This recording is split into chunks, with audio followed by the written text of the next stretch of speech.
Dear candidates, I welcome you all on behalf of the Staff Selection Commission and wish you very best for your skill examination.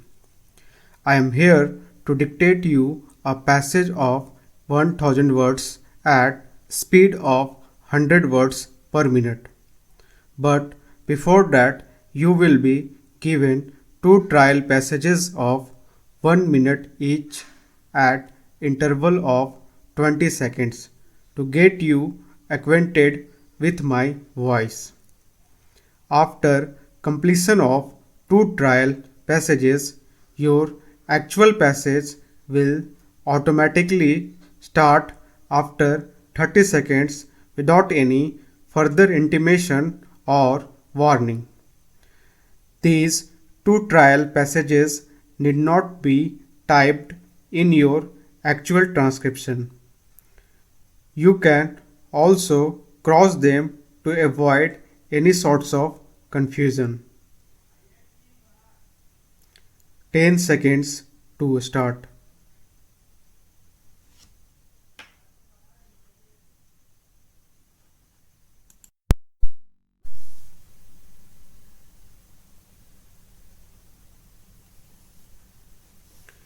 It is not correct to say that Pepsi Cola has no experience in food processing.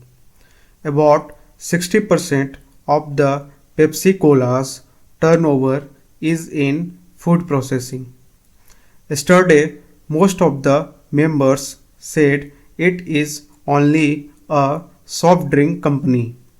60% of their total turnover is in the food processing venture. I think the concentrate of the orange is one of their big expertise.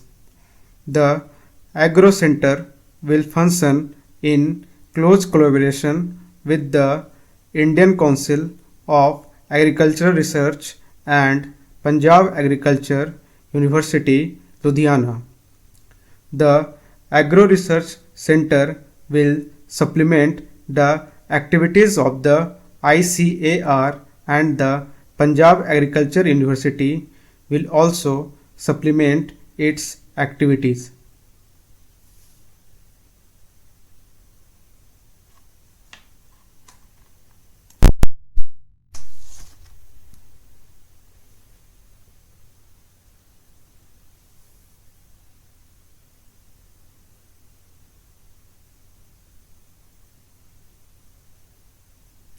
It is because the linkages between town and country are so crucial to growth that many state governments have established bodies like the District Planning Board or the District Planning and Development Council to identify and strengthen these linkages. The tragedy is that in the name of coordination, district planning board have been established outside the framework of democratically elected local bodies and generally placed under the charge of a minister appointed by the state government. Thus, the most crucial planning functions and much of the effective decision making power, as also the allocation of the bulk of finances, has been vested in bodies which are outside the democratic framework of local government.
Global warming is a term almost everyone is familiar with, but its meaning is still not clear to most of us.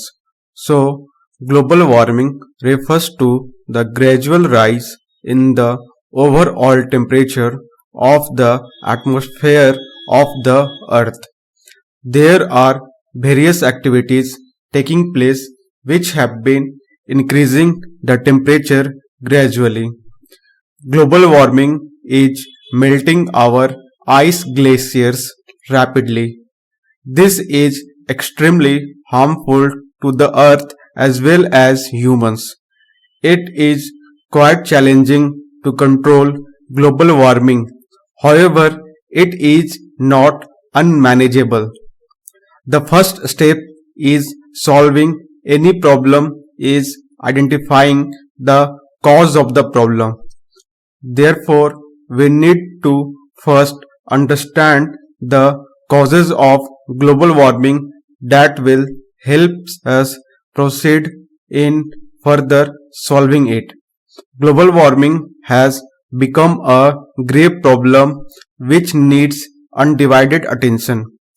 It is not happening because of a single cause but several causes.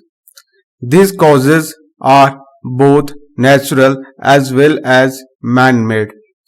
The natural causes include the release of greenhouse gases which are not able to escape from the earth, causing the temperature to increase.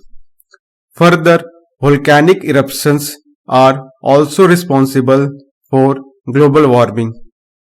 That is to say, these eruptions release tons of carbon dioxide which contributes to global warming. Similarly, methane is also one big issue responsible for global warming. This bill has been brought forward for the purpose of amending the 1954 Act which originally applied to Part A state high courts, but after the reorganization has been so adopted as to make it applicable to all the high courts in the present states.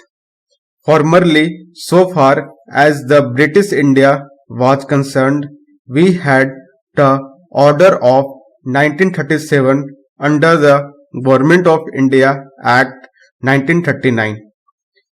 The Act or the order was in force as appropriately amended or adapted from time to time. Then you are aware that the Constitution was passed and according to the Constitution certain rules were laid down both in the body of the Constitution itself as also in one of its schedules.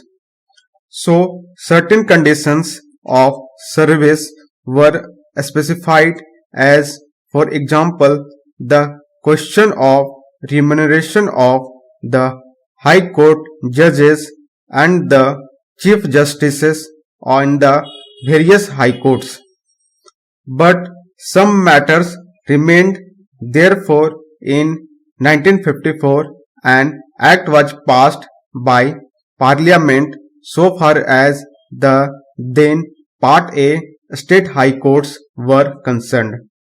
Before that, sir, you are aware that after the integration of states, we had under the constitution what was known as Part B states and there were high courts therein.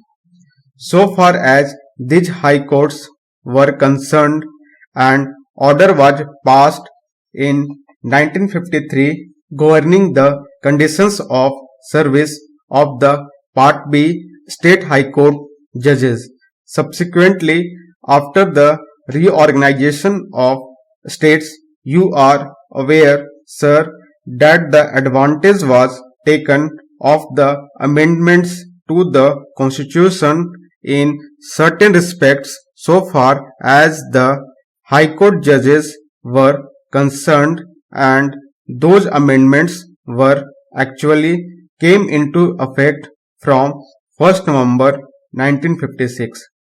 Thus, you will find, sir, that from 1st November 1956 we have the High Court Judges Act of 1954 duly adapted after reorganization.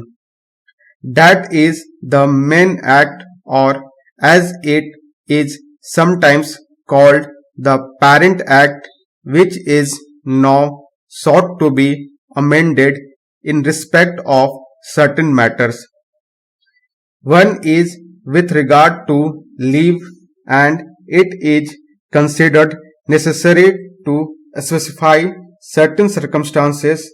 The second is about the making of some of these rules applicable to additional High Court judges, because a special provision was made in the Constitution by the 7th Amendment.